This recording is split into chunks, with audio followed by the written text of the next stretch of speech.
ओम शांति 31/3/2025 प्रातः मुरली बाप दादा मधुबन।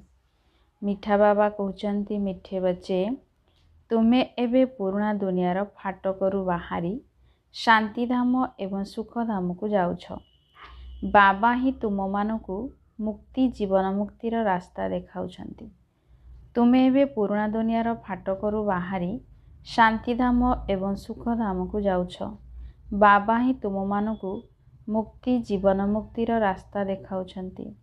आज बाबा प्रश्न पचारे वर्तमान समय रे सबुठारु भल कर्म कौन? वर्तमान समय रे सबुठारु भल कर्म कौन? उत्तरे बाबा कहले सबुठारु भल कर्म हैला मन वचन कर्म रे अंध मानकर सहारा हेबा। तुम संतान मानकर सर्वदा विचार सागर मंथन करिबा दरकार जे एपरी केउ शब्द लेखिबाकू हेबो जहा द्वारा मनुष्य मानकू घरर अर्थात मुक्ति धामर एवं जीवन मुक्ति धाम अर्थात स्वर्ग दुनियार रास्ता मिली जिवो एवं सेमाने सहजरे बुझी पारिबे जे एठारे शांति एवं सुखर दुनिया को जीवार रास्ता देखाई दिया जाउछि। ओम शांति। जादूकर बती विषय शुणिछ। आलाउद्दीन बतीर मध्य गायन करा जाए। आलाउद्दीन बती बा जादूकर बती कौन कौन देखाई थाए? वैकुंठ स्वर्ग सुखधाम। बती को प्रकाश कहा जाए। वर्तमान तो अंधकार अच्छी ना, एबे पिला माने जो प्रकाश देखाइबा पई प्रदर्शनी मेला इत्यादि करुचंती, एते खर्च करुचंती, परिश्रम करुचंती, पचारंती बाबा एहार नाम कौन रखिबा? एठारे बॉम्बे को भारतर द्वार कहा जाए। स्टीमर प्रथमे बॉम्बे को ही आसी थाए। दिल्ली रे मध्य इंडिया गेट अच्छी। एबे आमर एहा हेउची मुक्ति जीवन मुक्तिर गेट अर्थात द्वार। दुईटी गेट रही ना, सर्वदा दुईटी गेट थाए, प्रवेश और प्रस्थान। गोटिए गेट रे आसीबा अन्यटिरे जीवा।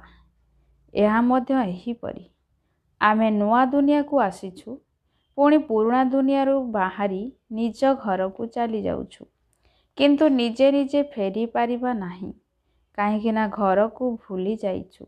तेणु गाइड दरकार। गाइड रूपरे बाबा मध्य आमको मिलिछंती, जे रास्ता बताउछंती। संतान माने जानिछंती बाबा आमको मुक्ति जीवन मुक्ति शांति एवं सुखर रास्ता बताउछंती। एहा हेउछि शांति धाम और सुखधाम को जीवार रास्ता। एहा लेखिबाकू हेबो। विचार सागर मंथन करिबाकू पड़ी थाए ना। बहुत विचार चाले मुक्ति जीवन मुक्ति काहाकू कहा जाए ताहा मध्य काहाकू जणा नाही। शांति एवं सुख तो समस्ते चाहुछंती। शांति भी रहू एवं धन दौलत मध्य थाऊ, ताहा तो सत्य जुगरे ही थाए। तेबे ना लेखि दियो शांति धाम और सुख धाम को रास्ता अथवा पवित्रता शांति और समृद्धिर रास्ता। एहा होछि ठीक शब्द। एइठी तो तीनोटी जाक नाही, तेणु एही विषय रे पुणी बुझाइबाकू हेबो। एहा सबु नुआ दुनिया रे थिला। नुआ दुनियार स्थापनकर्ता हेउचंती पतित पावन गॉड फादर। तेबे निश्चय आमको ए पुराना दुनिया को छाड़ी घर को जीवाकू हेबो। तेबे एहा पवित्रता शांति समृद्धिर द्वार हैला ना। बाबा को ए नाम भल लागुछि। वास्तव रे एबे ताहार आरंभ तो शिव बाबा करुछंती, किंतु आम ब्राह्मण मानक द्वारा कराउछंती। दुनिया रे उद्घाटन उत्सव तो बहुत हेउछि ना। केही हॉस्पिटल उद्घाटन करुछंती तो केही यूनिवर्सिटी रो करुछंती। नुआ दुनियार एही उत्थान थरे मात्र ही हुए एवं एही समय ही हुए। तेबे सेथिपाई विचार करा जाउछि। पिना माने लेखिछंती ब्रह्मा बाबा आसी उद्घाटन करंतु। बाप दादा भयंकु ଉଭୟଙ୍କୁ ଡାକିବା। ଶିବ ବାବା ବ୍ରହ୍ମା ବାବାଙ୍କୁ କହୁଛନ୍ତି ତୁମେ ବାହାରକୁ କେଉଁଠିକୁ ମଧ୍ୟ ଯାଇପାରିବ ନାହିଁ। ବ୍ରହ୍ମା ବାବା ମଧ୍ୟ କହୁଛନ୍ତି ଉଦ୍ଘାଟନ କରିବା ପାଇଁ ଯିବାକୁ। ବିବେକ କହୁନାହିଁ ନିୟମ ନାହିଁ। ଏହା ତ କେହି ବି ଉଦ୍ଘାଟନ କରିପାରିବେ। ଖବରକାଗଜରେ ମଧ୍ୟ ବାହାରିବ ପ୍ରଜାପିତା ବ୍ରହ୍ମା କୁମାର କୁମାରୀମାନେ କରିଛନ୍ତି। ଏହି ନାଁ ମଧ୍ୟ ବହୁତ ବଢ଼ିଆ ଅଟେ ନା। ପ୍ରଜାପିତା ତ ସମସ୍ତଙ୍କର ପିତା ହୋଇଗଲେ। ସିଏ କ'ଣ କିଛି କମ୍ ଅଟନ୍ତି? ଆଉ ପୁଣି ବାବା ନିଜେ ଉତ୍ସବ କରାଉଛନ୍ତି। କରାଇଲା ବାଲା ଅଟନ୍ତି ନା। ବୁଦ୍ଧିରେ ରହିବା ଉଚିତ ଯେ ଆମେ ସ୍ୱର୍ଗର ସ୍ଥାପନା କରୁଛୁ। ତେବେ ବହୁତ ପୁରୁଷାର୍ଥ କରି ଶ୍ରୀମତରେ ଚାଲିବା ଉଚିତ। ବର୍ତ୍ତମାନ ସମୟରେ ମନ ବଚନ କର୍ମରେ ସବୁଠାରୁ ଗୋଟିଏ ଭଲ କର୍ମ ହେଉଛି ଅନ୍ଧମାନଙ୍କର ସାହାରା ହେବା। ଗାୟନ ମଧ୍ୟ କରନ୍ତି, ହେ ପ୍ରଭୁ ଅନ୍ଧର ଲଉଡ଼ି। ଏହି ଦୁନିଆରେ ସମସ୍ତେ ଅନ୍ଧ ହିଁ ଅନ୍ଧ ଅଟନ୍ତି। ତେଣୁ ବାବା ଆସି ସାହାରା ହେଉଛନ୍ତି। ଜ୍ଞାନର ତୃତୀୟ ନେତ୍ର ଦେଉଛନ୍ତି, ଯାହାଦ୍ୱାରା ତୁମେ ପୁରୁଷାର୍ଥର କ୍ରମାନୁସାରେ ସ୍ୱର୍ଗକୁ ଯାଉଛ। ଡ୍ରାମାନୁସାରେ ତ ଅଛ ନା। ଏହା ହେଉଛି ବହୁତ ବଡ଼ ହସ୍ପିଟାଲ ଏବଂ ୟୁନିଭର୍ସିଟି। ବୁଝାଯାଉଛି ଆତ୍ମାମାନଙ୍କର ପିତା ପରମ ପିତା ପରମାତ୍ମା ପତିତ ପାବନ ଅଟନ୍ତି। ତୁମେ ସେହି ପିତାଙ୍କୁ ମନେ ପକାଅ, ତେବେ ସ୍ୱର୍ଗକୁ ଚାଲିଯିବ। ଏହା ହେଉଛି ନର୍କ, ଏହାକୁ ସ୍ୱର୍ଗ କୁହାଯିବ ନାହିଁ। ସ୍ୱର୍ଗରେ ଗୋଟିଏ ହିଁ ଧର୍ମ ଥାଏ। ଭାରତ ସ୍ୱର୍ଗ ଥିଲା, ଅନ୍ୟ କୌଣସି ଧର୍ମ ନଥିଲା। କେବଳ ଏହି କଥା ମନେ ପକାଅ। ଏହା ମଧ୍ୟ ମନ୍ମନା ଭବ ଅଟେ। ଆମେ ସ୍ୱର୍ଗରେ ସାରା ବିଶ୍ୱର ମାଲିକ ଥିଲୁ। ଏତିକି ବି ମନେ ପଡ଼ୁନାହିଁ। ବୁଦ୍ଧିରେ ଅଛି ଆମକୁ ପିତା ମିଳିଛନ୍ତି, ତେଣୁ ସେହି ଖୁସି ରହିବା ଦରକାର। କିନ୍ତୁ ମାୟା ବି କମ୍ ନୁହେଁ। ଏପରି ବାବାଙ୍କର ହୋଇ ମଧ୍ୟ ଏତେ ଖୁସିରେ ରହୁନାହାନ୍ତି। ଅଣନିଶ୍ୱାସୀ ହୋଇଯାଉଛନ୍ତି। ମାୟା ବାରମ୍ବାର ବହୁତ ଅଣନିଶ୍ୱାସୀ କରାଉଛି। ଶିବ ବାବାଙ୍କର ସ୍ମୃତି ଭୁଲାଇ ଦେଉଛି। ନିଜେ ମଧ୍ୟ କହୁଛନ୍ତି ବାବାଙ୍କର ୟାଦ ସ୍ଥାୟୀ ରହୁନାହିଁ। ବାବା ଜ୍ଞାନ ସାଗରରେ ବୁଡ଼ାଇଛନ୍ତି, ପୁଣି ମାୟା ବିଷୟ ସାଗରରେ ବୁଡ଼ାଇ ଅଣନିଶ୍ୱାସୀ କରୁଛି। ବଡ଼ ଖୁସିରେ ଅଣନିଶ୍ୱାସୀ ହେବାରେ ଲାଗି ପଡ଼ୁଛନ୍ତି। ବାବା କହୁଛନ୍ତି ଶିବ ବାବାଙ୍କୁ ମନେ ପକାଅ। ମାୟା ପୁଣି ଭୁଲାଇ ଦେଉଛି। ବାବାଙ୍କୁ ମନେ ହିଁ ପକାଉନାହାନ୍ତି। ବାବାଙ୍କୁ ଜାଣନ୍ତି ହିଁ ନାହିଁ। ଦୁଃଖହର୍ତ୍ତା ସୁଖକର୍ତ୍ତା ତ ଏକ ପରମ ପିତା ଅଟନ୍ତି ନା। ସିଏ ହିଁ ହେଉଛନ୍ତି ଦୁଃଖ ହରଣ କରିବା ବାଲା। ସେମାନେ ପୁଣି ଗଙ୍ଗାରେ ଯାଇ ବହୁତ ବୁଡ଼ ପକାଇଛନ୍ତି। ଭାବୁଛନ୍ତି ଯେ ଗଙ୍ଗା ହେଉଛି ପତିତ ପାବନୀ। ସତ୍ୟ ଯୁଗରେ ଗଙ୍ଗାକୁ ଦୁଃଖହାରିଣୀ ପାପନାଶିନୀ କୁହାଯିବ ନାହିଁ। ସାଧୁସନ୍ଥ ଆଦି ସବୁ ଯାଇ ନଦୀ କୂଳରେ ରୁହନ୍ତି। ସାଗର କୂଳରେ କାହିଁକି ରୁହନ୍ତି ନାହିଁ? ଏବେ ତୁମେ ପିଲାମାନେ ସାଗର କୂଳରେ ବସିଛ। ଅଧିକରୁ ଅଧିକ ପିଲାମାନେ ସାଗରଙ୍କ ପାଖକୁ ଆସୁଛନ୍ତି।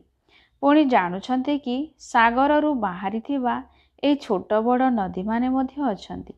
ବ୍ରହ୍ମପୁତ୍ର, ସିନ୍ଧୁ, ସରସ୍ୱତୀ ଏହିସବୁ ନାମ ମଧ୍ୟ ରଖିଛନ୍ତି। ବାବା ବୁଝାଉଛନ୍ତି ପିଲାମାନେ ତୁମକୁ ମନ ବଚନ କର୍ମ ଉପରେ ବହୁତ ଧ୍ୟାନ ଦେବାର ଅଛି। କେବେ ବି ତୁମକୁ କ୍ରୋଧ ଆସିବା ଉଚିତ ନୁହେଁ। ପ୍ରଥମେ କ୍ରୋଧ ମନରେ ଆସିଥାଏ, ପୁଣି ବଚନ ଏବଂ କର୍ମରେ ଆସିଥାଏ।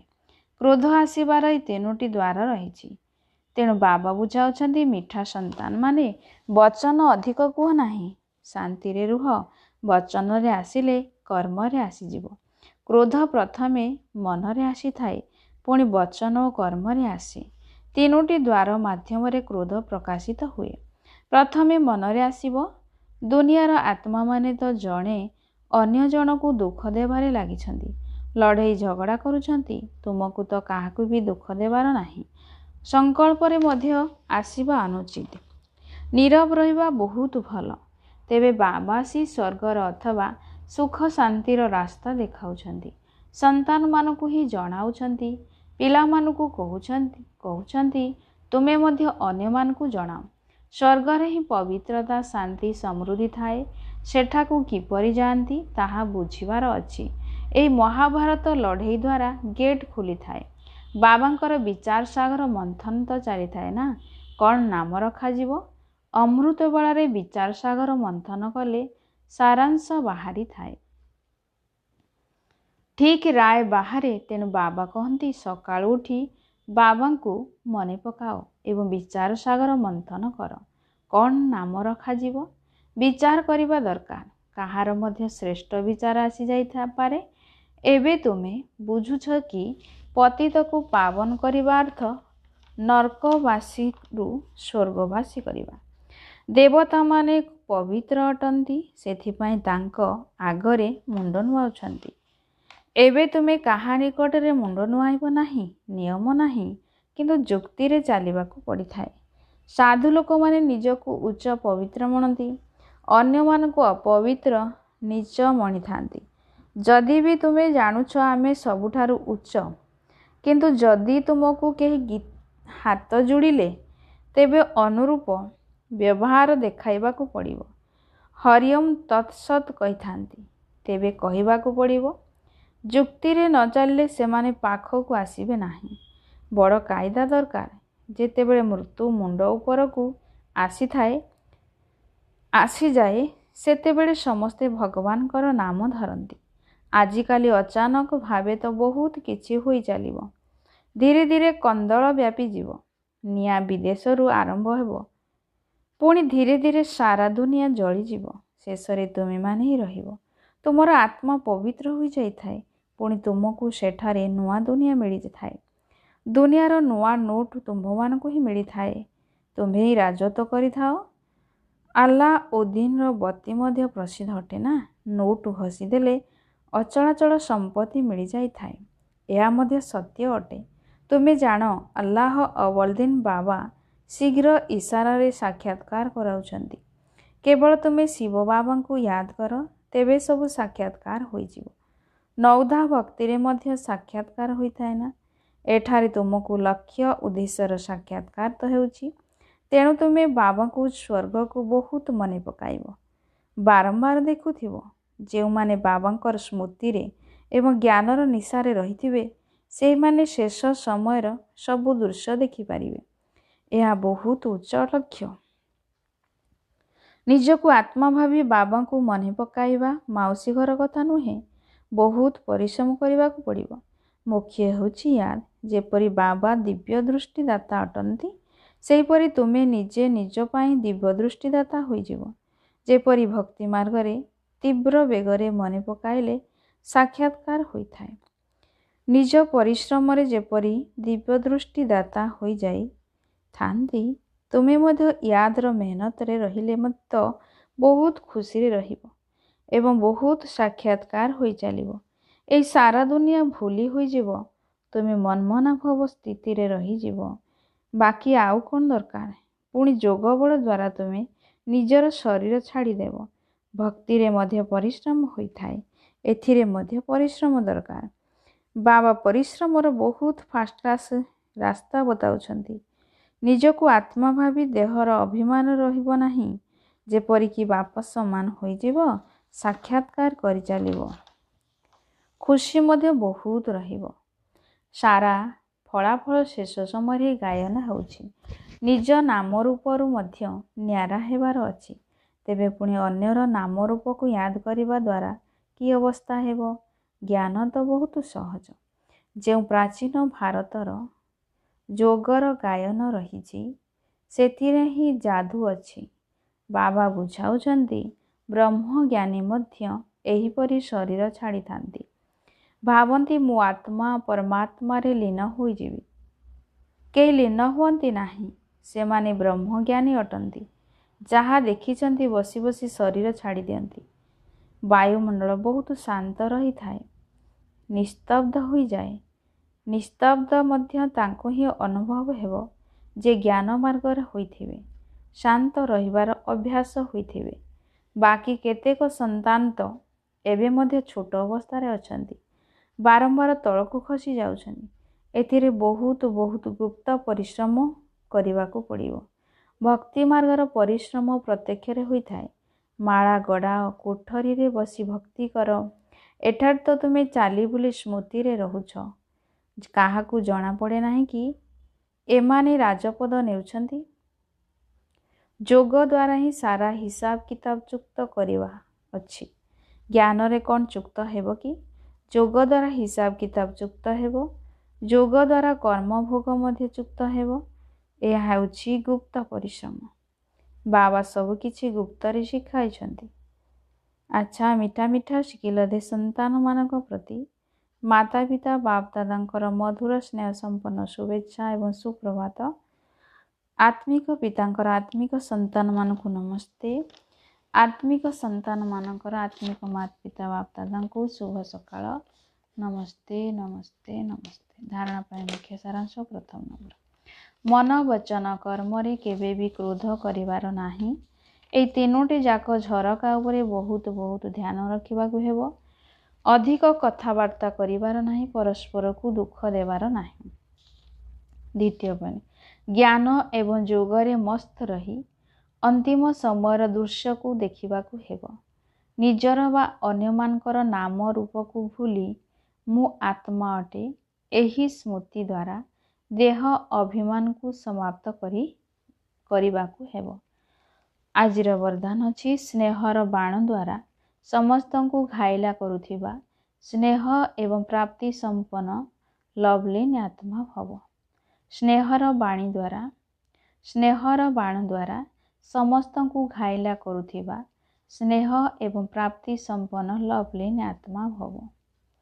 ବିସ୍ତାର ଭାବ କହିଲେ, ଯେପରି ଲୌକିକ ରୀତିରେ ଯଦି କେହି କାହାର ସ୍ନେହରେ ଲଭ୍ଲିନ୍ ହୋଇଯାଏ, ତେବେ ତାର ଚେହେରାରୁ, ବାଣୀରୁ, ନୟନରୁ ଅନୁଭବ ହୋଇଥାଏ ଯେ ଇଏ ଲଭ୍ଲିନ୍ ଅଟେ, ଇଏ ଆଶିକ୍ ପ୍ରେମିକା ଅଟେ।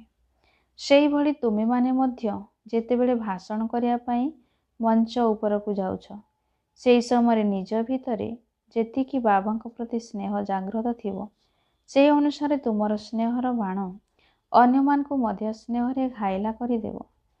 ସେତେବେଳେ ଭାଷଣର ବିଷୟବସ୍ତୁକୁ ମନେ ପକାଇବା ଏବଂ ତାକୁ ବାରମ୍ବାର ଦୋହରାଇବାର ସ୍ୱରୂପ ନ ରହୁ, ବରଂ ସ୍ନେହ ଏବଂ ପ୍ରାପ୍ତିର ସମ୍ପନ୍ନ ସ୍ୱରୂପ ତଥା ଲଭ୍ଲିନ୍ ସ୍ୱରୂପ ସ୍ଥିତି ରହୁ। ଅଧିକାରୀ ପଣିଆର ସ୍ଥିତିରେ ରହି ଭାଷଣ କରିଲେ ତାହାର ପ୍ରଭାବ ନିଶ୍ଚିନ୍ତ ପଡ଼ିବ। ସ୍ଲୋଗାନ ବାବା କହିଲେ, ସମ୍ପୂର୍ଣ୍ଣତା ଦ୍ୱାରା ସମାପ୍ତିର ସମୟକୁ ସମୀପକୁ ଆଣ। ସମ୍ପୂର୍ଣ୍ଣତା ଦ୍ୱାରା ସମାପ୍ତିର ସମୟକୁ ସମୀପକୁ ଆଣ। ଅବ୍ୟକ୍ତ ଇଶାରା, ସତ୍ୟତା ଓ ସଭ୍ୟତା ରୂପୀ ସଂସ୍କୃତିକୁ ଆପଣାଅ। 31 ନମ୍ବର ଅଛି, ଏକଥା ତ ସମସ୍ତେ ବୁଝିଗଲେଣି ଯେ ଇଏ କେହି ନୁହନ୍ତି, କିନ୍ତୁ ଇଏ ହିଁ ଅଟନ୍ତି ଏବଂ ଇଏ ଜଣେ ହିଁ ଅଟନ୍ତି। ଏହି ହଲଚଲ କରିବାର ହଳ ଏତେ ଚଳାଅ।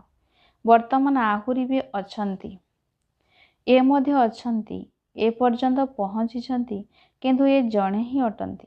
ବର୍ତ୍ତମାନ ଏହିଭଳି ତୀର ବିଶେଷ କର, ନିକ୍ଷେପ କର।